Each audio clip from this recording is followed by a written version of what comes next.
नमस्कार, मी शोभना गृहिणीज किचनमध्ये आपलं स्वागत आहे. आता आपण गुळांबा बनवणार आहोत. त्याच्यासाठी मी ही एक तोतापुरी कैरी घेतलेली आहे.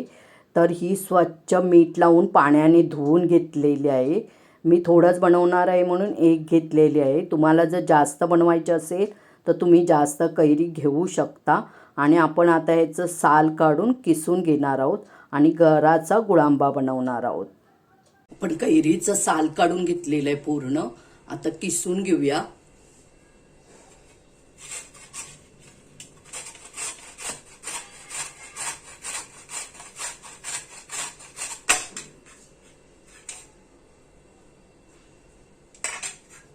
मी पूर्ण कैरी किसून घेतलेली आहे अशा पद्धतीने.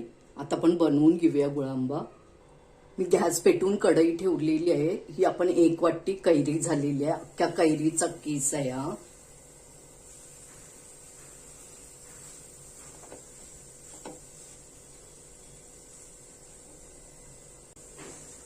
आपण 1 वाटी कैरीचा किस झाला होता म्हणून 1 वाटी गुळ घेतलेला आहे. मी गुळाची पावडर घेतलेली आहे. तुमच्याकडे जर अख्खा गुळ असेल तर कैचीने किंवा सुरीने किंवा वेळेवर कट करून घेऊ शकता तुम्ही.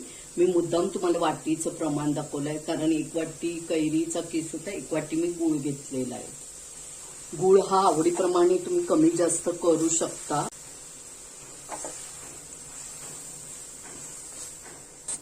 आता आपण मिक्स करून घेऊया छानपैकी. हे असंच हलवत हलवत शिजवून घ्यायचं आहे. झाकण वगैरे अजिबात लावायचा नाही आहे कारण पाण्याचा थेंब जर पडला तरी ते खराब होऊ शकतं, म्हणजे ते जास्त दिवस टिकणार नाही. अगदी 10-15 मिनिटात होणारी ही रेसिपी आहे. झटपट होऊन जाते आणि शिजतेही पटकन. कोणताही गूळ घेऊ शकता. पाव चमचा वेलची आणि जायफळाची पावडर आहे. मिक्स करून घेऊया. गुळाचं पाणी झालं होतं ते थोडं आपण आटवून घेतलेलं आहे. आता हा पाक तयार झालेला आहे. तो पूर्ण पाक आटवायचा नाही आहे. आता आपण गॅस घालून घेऊया.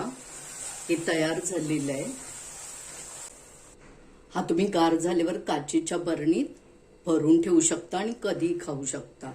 फ्रीजमध्ये ठेवायची गरज नाही आहे, बाहेरच ठेवा.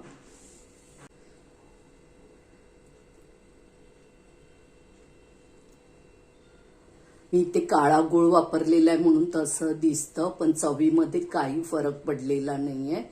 तर तुम्ही अशा पद्धतीने बनवू शकता. मोठी माणसं तर काय खातातच आवडीने, पण असा गोड आंबट चवीचा लहान मुलंही पटकन खाऊ शकतात, म्हणजे मिटक्या मारत खाऊ शकतात. इतका सुंदर झालेला आहे. तर असा करून बघा.